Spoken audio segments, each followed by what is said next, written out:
Welcome back to my YouTube channel. Today I'm going to share with you uh, this tutorial about how to do IELTS reading. Friends, there are a number of methods taken by the students to do their reading, and you have to decide that which method or strategy best fits to you. Some students start their reading passage from the passage 1, then they go to passage 2 and passage 3. Some starts from passage 3 and they come to passage 2 and passage 1. There is no hard and fast ruling regarding, and even I will not going to recommend anything. I just want to say that whatever the strategy best fits to you, you should go for that. For example, reading passage 1. Passage 1 is a quite easy passage as compared to passage 2 and 3rd. And in this passage you have to show that your performance should be up to 11 to 12 correct out of 13. So there are 13 questions, and if you are able to correct 12 to 11 12 correct answers, then you are on a very much path of getting 7 or 7.5, even 8 pen. So if your performance in the first passage is not up to the mark and you are getting 5 or 6 score only in first passage, so it means that there is no need for you to go to passage 2 and passage 3. You should only practice passage 1. You should take one test, do passage 1, and the second day again take the test 2 and do the passage 1, and repeat this technique for a couple of days, like 7 or 8 days. And when the things start improving, you will find that your scores start going upward. You will move from 7 to 8, 8, 9, and maybe possible that you will be able to make 13 out of 13, or 11 and 12 is the best score. And when your score becomes permanent or stagnant at 11 to 12, then you move to passage 2, and again the same technique you should apply, like daily reading only passage 2 for a couple of days, maybe 7 or 8 days, and then passage 3 the same way. And after 1 month you will find that your overall scores start improving from 25 to, it would be 28, 29, 30, 35, depending how better your practice is going on and how focused you are. So this is the one problem, that which passage should we start from. Some students have problems regarding particular type of questions, like as for example list of headings. So many students are not able to make judgments accurately regarding list of headings, and they do lot of mistakes, or whenever they find list of headings they get panicked and they assume that they would never be able to correct them. My dear friends, there is no need to panic or feel nervous. This is all the game of confidence, and you can acquire that confidence. I will tell you that how can you do that. If you have problem in list of headings, then for the couple of days you should only do the practice of list of headings. Take a test, find list of heading questions, do them. Next day again, then next day again, and repeatedly do the same for couple of days. And the things start improving. If there will be 7 or 8 list of headings, and your score will be 5, 5 to 6, 6 to 7, and after 7 to 10 days you will gain a lot of confidence in case of list of headings. I tell you my own example. I used to have problems in true false not given, and I applied the same technique and did true false not given, only true false not given for a couple of days, and things miraculously improved in my case, and my performance improved. Earlier I used to get 28, 29, and due to list true false not given or yes no not given, my score used to be very low. So after that I applied that technique, and things improved, and my score went up. So that is why I am recommending this technique to you. Another thing I want to do, that a lot of students make mistakes by making prejudgments.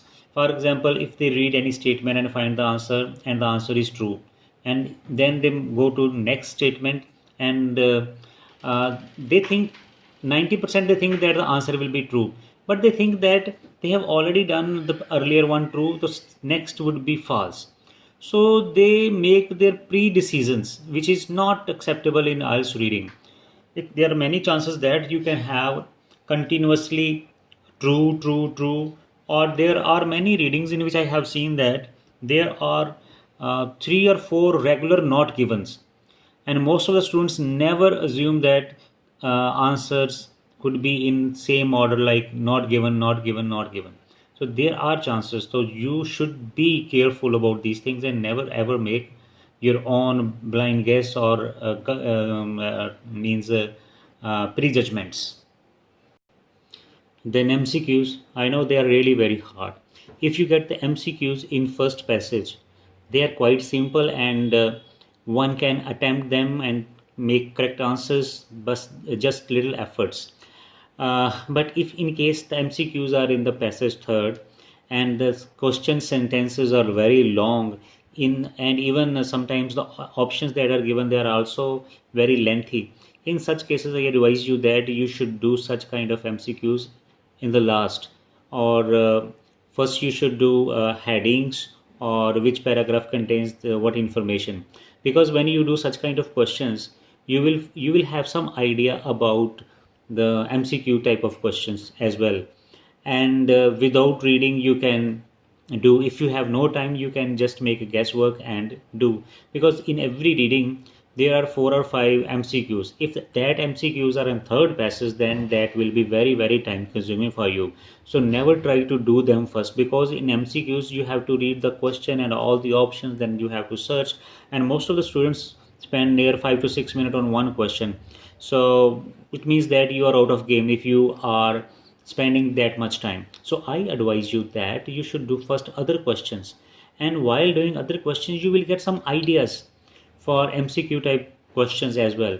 And without if you have time, you should read, and if you don't have time, then you just whatever the information that you have collected, based upon that information you can take your decision and do the MCQ type questions.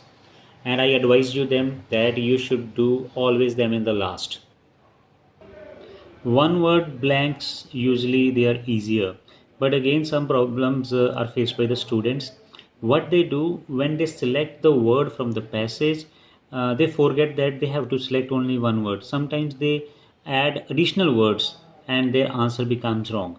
Sometimes they have to change the shape of the word, like if the word is inform, but that inform is not properly fitting there in the blank, because you have to write information.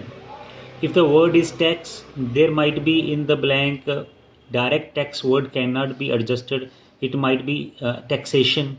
So just take care of grammar as well, and think that is this format of word properly fit there, or I have to change it into noun form, adjective form, adverb form, or in verb form.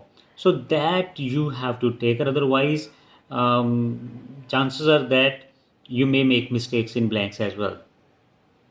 In case of list of headings, first of all you should read the headings and try to make a judgment that what kind of information that paragraph will have, for which this heading can be given, or which paragraph this heading is going to represent.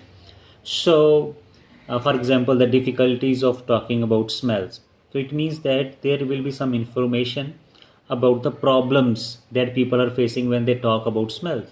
So have such kind of a brain work in your mind whenever you read the headings. That brain work is very essential, and that will help you to make the accurate judgment regarding which paragraph suitable for which kind of heading. And nowadays, earlier the headings could be easily found out by, because the information was there in first or second line. But nowadays so many passages have been seen by me that you have to go deep into the paragraph. You are not supposed to make quick judgment by just reading one line. There might be some clashes of ideas, and something different or something more important would be discussed in the deep, or central idea might be at the end.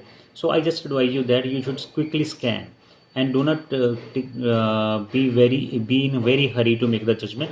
Just scan and try to find out some synonyms or parallel wording over there which can represent the heading. So over and all, I hope that these tips would work for you and you will be able to perform well in your IELTS reading exam. Thank you very much for watching this video.